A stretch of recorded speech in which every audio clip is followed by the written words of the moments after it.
السلام علیکم ورحمۃ اللہ وبرکاتہ.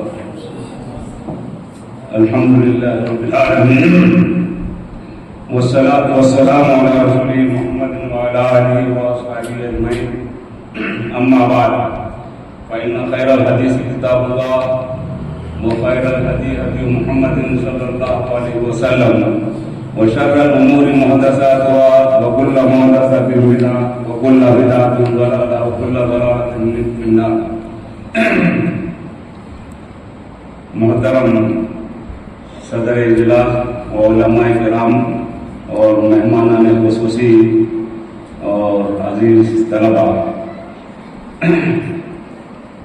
میں اس وقت بے حد خوشی اور مسرت محسوس کر رہا ہوں کہ مجھے اللہ تبارک و تعالیٰ نے اس اجلاس میں شرکت کا موقع عطا فرمایا ہے. اس اجلاس کا مقصد ایک ادارے کی شروعات اور ابتدا ہے. یہ ہمارے لیے بہت ہی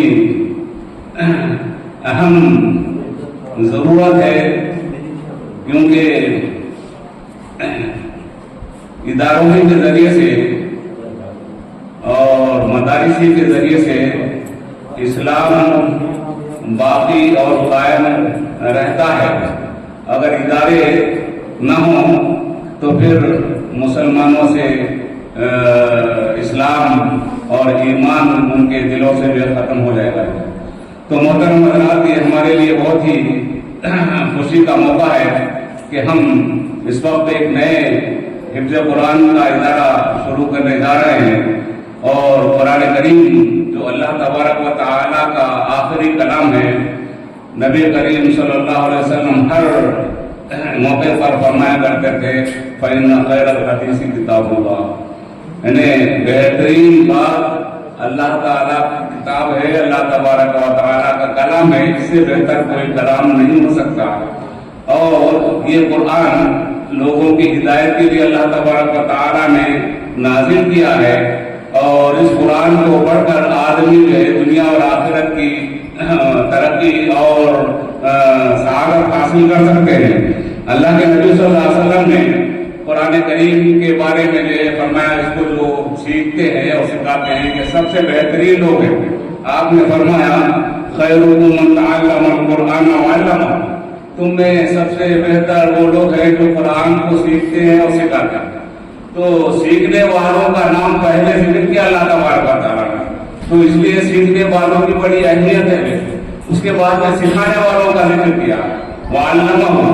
تو یہ قرآن کا سیکھنا اور سکھانا جو ہے بہت ہی بہترین جو ہے عبادت ہے. اور اللہ تبارک و تعالیٰ نے اس قرآن کو اس لیے نازل کیا تاکہ جو ہے لوگ اس قرآن کو سیکھ کر اس کی تعلیمات پر غور و فکر کر کے اس کے مطابق زندگی گزارے. تو محترم حضرات، قرآن کا سیکھنا اور سکھانا ہمارے لیے بہت ہی فضیلت کا باعث ہے، اور اس کو سیکھنے سے جو ہے انسان کی زندگی سنورتی ہے، سدھرتی ہے، اور اس پر عمل کرنے سے اللہ تبارک و تعالیٰ یعنی اس بندے سے راضی اور خوش ہو جاتا ہے. تو محترم حضرات، ہم سے پہلے جو خطیب اور مقرر صاحب نے جو ہے دینی مدارس کے جو تعلق سے بہت سی جو ہے باتیں بیان کی ہے جو ہم کو معلوم نہیں تھی کہ ہمارے اسلاف نے اس طریقے سے جو ہے یعنی دینی مدارس کی آبیاری کی ہے اور اس کو برپا کرایا ہے اور اس کو جو ہے سارے ہندوستان میں پھیلایا ہے. تو یہ ان کا بڑا کارنامہ تھا ہے، اور ہم کبھی بھی جو ہے ان کا مقابلہ جو ہے اس میدان میں نہیں کر سکتے. ہم لوگ کچھ کوشش کرتے ہیں، ان کے مقابلے میں ہماری حقیر کوشش ہے. تو اس زمانے میں ہندوستان میں اور خصوصاً ایسے بڑے بڑے شہروں میں جہاں پر دینی ادارے نہیں ہوتے ہیں، ایسے ادارے کا قائم کرنا بہت ہی اہم کام ہوتا ہے. تو یہ چھوٹے چھوٹے ادارے جو انشاءاللہ اس میں جو تعلیم حاصل کریں گے اور قرآن کو جو ہے پڑھیں گے، قرآن کو یاد کریں گے، قرآن کو سیکھیں گے اور سکھائیں گے تو یہ بڑے اونچے مرتبے والے ہوں گے۔ اللہ کے نبی صلی اللہ علیہ وسلم نے فرمایا کہ جب انسان کا انتقال ہو جاتا ہے، انسان مر جاتا ہے، تو اس کے عمل کا سلسلہ بھی ختم ہو جاتا ہے۔ یعنی جو کچھ بیٹیا وہ عبادت زندگی کی حالت میں کرتا وہ مرنے کے بعد نہیں کر سکے گا، اس لیے وہ اعمال منقطع ہو جاتے ہیں۔ لیکن نبی کریم صلی اللہ علیہ وسلم نے فرمایا کہ اعمال ایسے ہیں کہ انسان اپنی زندگی میں وہ کر جائے تو مرنے کے بعد بھی اس کی نیکیوں کا سلسلہ باقی اور قائم رہتا ہے۔ تو آپ نے فرمایا کہ ان تین چیزوں میں سے ایک چیز یہ ہے کہ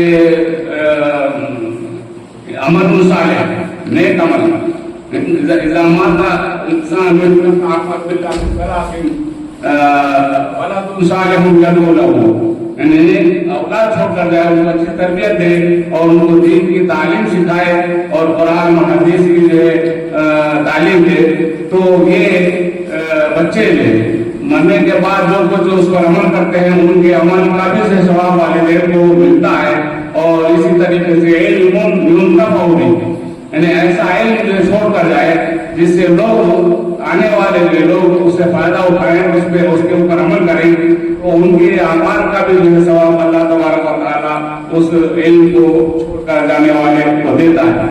اور اسی طریقے سے تیسرا صدقہ جاریہ، یعنی آدمی جو ہے اپنے مرنے سے پہلے کوئی ایسا عمل کرتا ہے کہ اس عمل کا فائدہ جو ہے یعنی باقی آنے والے لوگ اٹھاتے رہتے ہیں، جیسے مدرسہ ہے، اسی طریقے سے مسجد ہے، اور اسی طریقے سے جو مہمانوں کے لیے مسافر خانے ہیں، ایسی چیزیں، یا کنواں وغیرہ کوئی کھودتا ہے اس سے پانی محلے والے بستی والے اس سے فائدہ اٹھاتے ہیں۔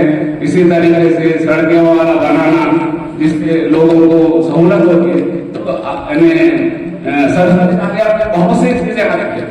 تو بہرحال انسان ایسا عمل کرنے جاتا ہے تو مرنے کے بعد سلسلہ عمل کا نیکیوں کا سلسلہ وہ پہنچتے رہتا ہے۔ تو یہ مدرسہ تو صدقہ جاریہ میں ہے، اور جو لوگ اس ادارے میں قائم کرتے ہیں اور اس مسئلے میں کوشش کرتے رہے کہ اللہ تبارک و تعالیٰ ان کو اس ادارے کے ذریعے سے جتنے لوگ فائدہ اٹھا کے ان کے اعمال کا بھی کو ثواب اور بدلہ دے گا۔ تو بہرحال مختصر سے وقت کے لیے زیادہ وقت نہ کہتے ہوئے میں مبارکباد پیش کرتا ہوں اس ادارے کو قائم کرنے والے اور چلانے والے اور اس ادارے کے مدد کرنے والوں کو اللہ تبارک و تعالیٰ بہتر سے بہتر اور بدلہ عطا فرمائے اور ان کے نیکیوں میں کا باعث بنائے۔ میں آخر میں آپ تمام کا شکریہ ادا کرتا ہوں کہ آپ نے میری چند باتوں کو استعمال فرمایا، اور امید رکھتا ہوں کہ جو کچھ میں نے کہا ہے اس پر غور کریں اور اس پر عمل کرنے کی کوشش کریں۔ السلام علیکم ورحمۃ اللہ وبرکاتہ۔